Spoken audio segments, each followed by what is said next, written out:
Welcome to the Rising Senior Parent Workshop. We will be covering a lot of information that will be very helpful for registration for 2021-2022.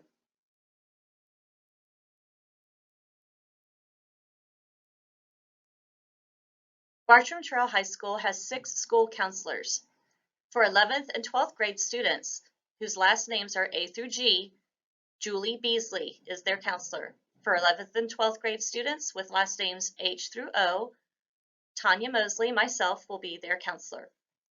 For 11th and 12th grade students, last names P through Z, Michelle Sterling is their counselor.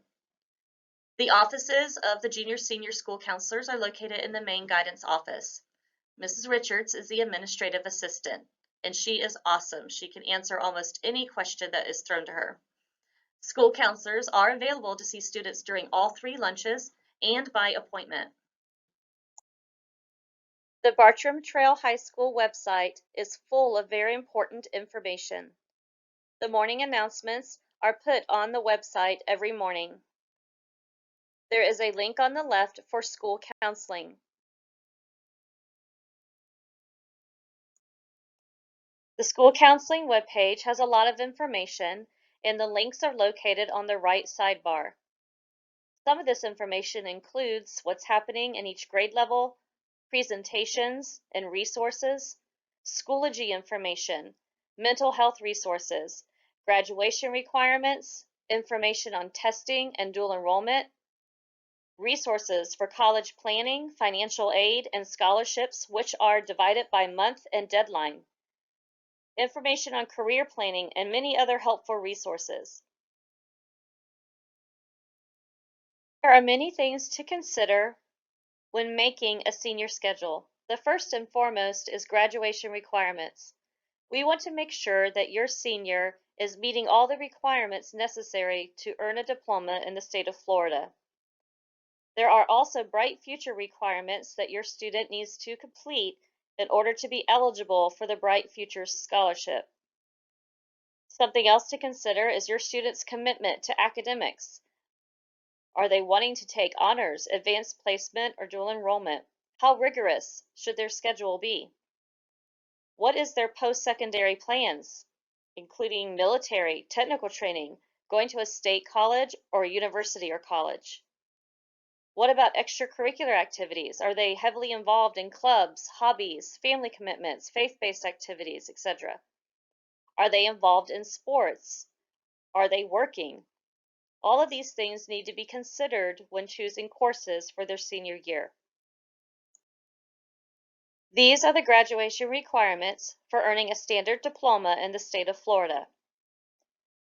Students will need 4 credits of English, 4 credits of math, 1 credit must be Algebra 1 and 1 credit must be Geometry, 3 credits of science, 1 must be biology, and even though there are only 3 credits required, we do recommend that if seniors are planning on going to a 4-year college, that they consider taking a 4th science.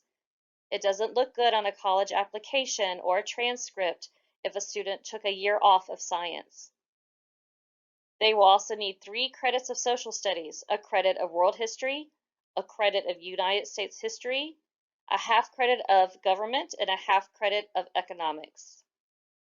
Students also need a credit of hope, a fine or practical arts credit, and then 8 more electives. Students must also take an online course, and it must be the complete course, whether that course is a full credit or a half credit. There is also a graduation requirement of a 2.0 GPA unweighted on a 4.0 scale. There are also graduation requirements for testing. Students must pass the grade 10 FSA ELA test with a scale score of 350, or the state will allow concordant options, as you can see below. Students must also pass the Algebra 1 EOC end of course exam with a scale score of 497. The state also will allow concordant options, as you can see below. Students are also required to take the Biology 1, Geometry, and U.S. History EOCs. For more information, please visit the testing website located on the Bartram Trail High School website. Where do Bartram students go after graduation? 65% attend universities in Florida and out of state, U.S. military academies and Ivy League schools. 29% attend community or state colleges. 2.6% serve in the military. 2% acquire technical education. 0.69% seek full-time employment, and 0.71% seniors are undecided when they graduate. This means that 96% of Bartram seniors further their education after graduating. It is really important for students to think seriously about the commitment they are making to the courses that they are selecting. Students may not drop a course due to its difficulty or for teacher preference. Especially for honors and AP courses, students may only request to drop an AP or honors course if the student has earned a grade of D or F, the completion of a parent conference during the grading period, demonstration of the student seeking consistent academic assistance from their teacher, and space available in a comparable class. We cannot stress enough the importance of students checking their Home Access Center account. They need to be keeping up with their grades, especially their summatives, which are 75% of their total grade. Best practice is checking HAC once a week. We also encourage students not to wait to the end of a quarter to seek help from the teacher. Attending help sessions and parent conferences well before the end of a quarter is best practice. They also should be keeping up with assignments and tests through Schoology. If a student has earned a D or an F in a course, they are allowed to retake the class for grade forgiveness. They only need to retake semester 1 or semester 2. They may take both if necessary. Grades cannot be removed from a transcript. All grades will appear on the transcript, but upon completion of grade recovery, the grade that is forgiven will not be included in the GPA calculation, and the new grade will be. So this is how a student can best help their GPA. Grade forgiveness can be done through St. John's Virtual and/or Florida Virtual School, or in the Apex Lab at school during a class period. NCAA does not recognize Apex courses. Students should see their school counselor for more details about grade forgiveness.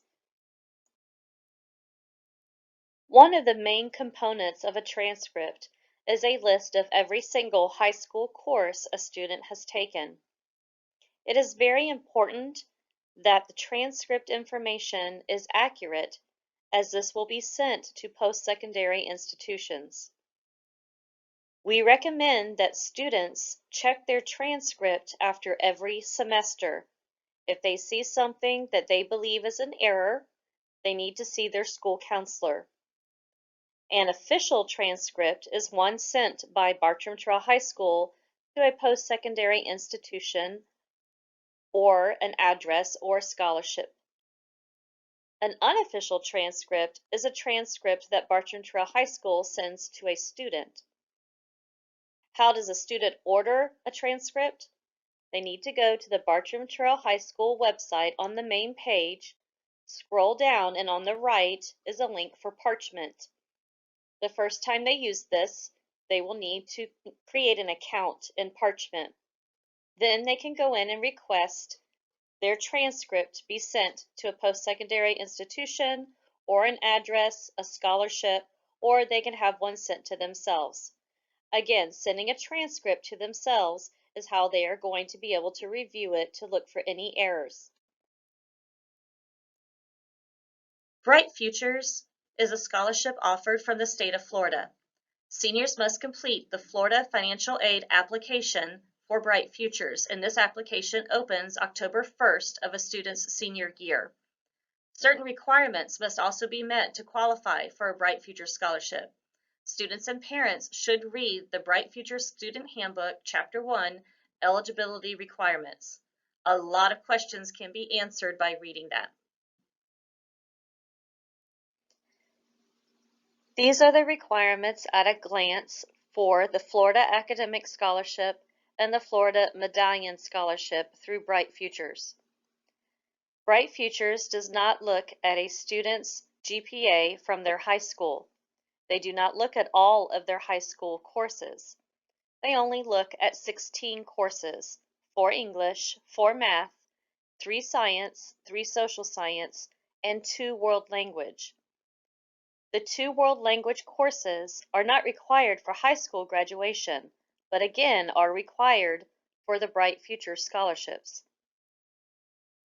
Bright Futures has a GPA requirement of either a 3.0 or 3.5, and you can see the ACT and SAT scores that are needed for the 2021-22 graduates for each scholarship and the service hours that are required. Community service should be an important component of a high school student's life. Students should be engaged in meaningful activities inside and outside of school. While service hours are not a graduation requirement, they are necessary for Bright Futures, and they help on college applications. Community service hours must be documented on letterhead, signed by the supervisor, a parent, and the student, and then submit it to Mrs. Richards in the main guidance office.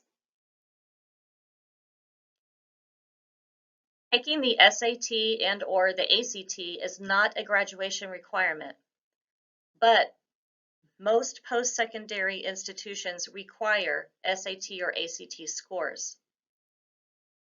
Students may take these tests multiple times, and usually post-secondary institutions will superscore their scores, meaning they'll take the best scores out of all the times that they take the test. The SAT testing dates and registration deadlines are on this slide. Students must register for these SAT and ACT tests on their own with the information provided. There's also test prep information on both the SAT and ACT websites that are free. There are 2 ways that students can earn college credit in high school. They may do so by either taking advanced placement courses and/or dual enrollment courses. Mrs. Sterling has a PowerPoint presentation that will go into much greater detail concerning advanced placement and dual enrollment, and I highly encourage you to watch that video as well.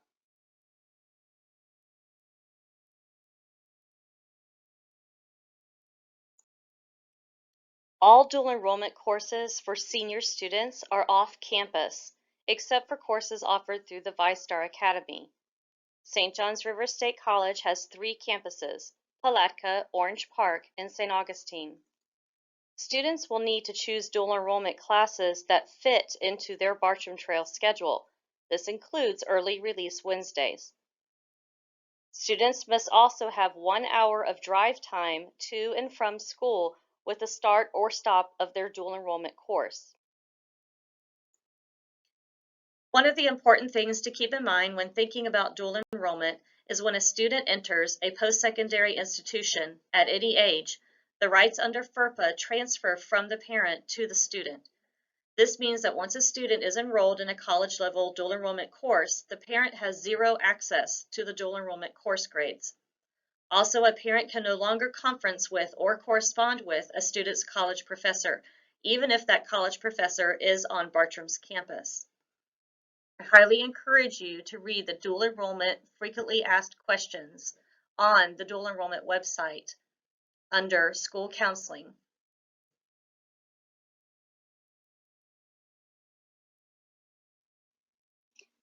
Students may also decide to have co-op on their schedule for their senior year. Co-op is when they have a job off campus. They must have a 2.5 GPA, and they must work 5 hours per week per period of co-op. they're allowed to have up to 3 periods of co-op on their schedule. They will need to turn in a paycheck stub every 2 weeks to Mrs. Richards in the guidance office, and they will have an assignment every 9 weeks. Students may also have VPS on their schedule, which is voluntary public service, when they're an intern on campus. They may be an intern for a teacher or in one of the many offices around campus. They must have a 3.0 GPA. They do not get credit for this course, but they are awarded 35 community service hours per semester. Students may also have a modified period or more, but they do not get credit for this course and they must leave campus. Junior students should already be researching for their post-secondary plans. Due to COVID restrictions, many colleges cannot do on-campus tours, but most colleges and universities do have virtual tours or virtual college visits. Please check out the link provided. We encourage students to also start calling college admissions offices to ask important questions they may have. It can also be exploring websites of colleges and universities or state colleges, tech and trade schools, and military. A lot of this information is located on the school counseling webpage.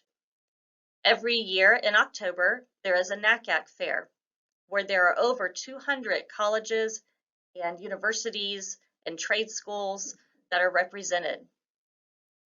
It is an excellent opportunity for students to get information about a variety of post-secondary options. Last year, due to COVID restrictions, they still had the NACAC fair, it was just virtual. Students really do better if they have goals for their post-secondary plans, so we highly encourage juniors to start thinking about what they would like to do. If they need help with any of this, please encourage them to come see their high school counselor. Now is the time for rising senior students to start preparing for what they want to do after high school. They should be gathering information, contacting representatives, and keep everything organized in folders.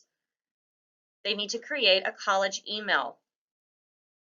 They need to be ready to apply first thing senior year. The first wave of applications for colleges is usually November 1st. It's coming a lot quicker than they think. This slide shows a graduation timeline or checklist for current juniors. It provides information that they need to be doing for the remainder of their junior year into the summer, for their senior year semester 1 and senior year semester 2. Thank you for reviewing this presentation. The senior counselors look forward to sitting with your rising senior student and helping them create a senior schedule. We're here to support them throughout their senior year.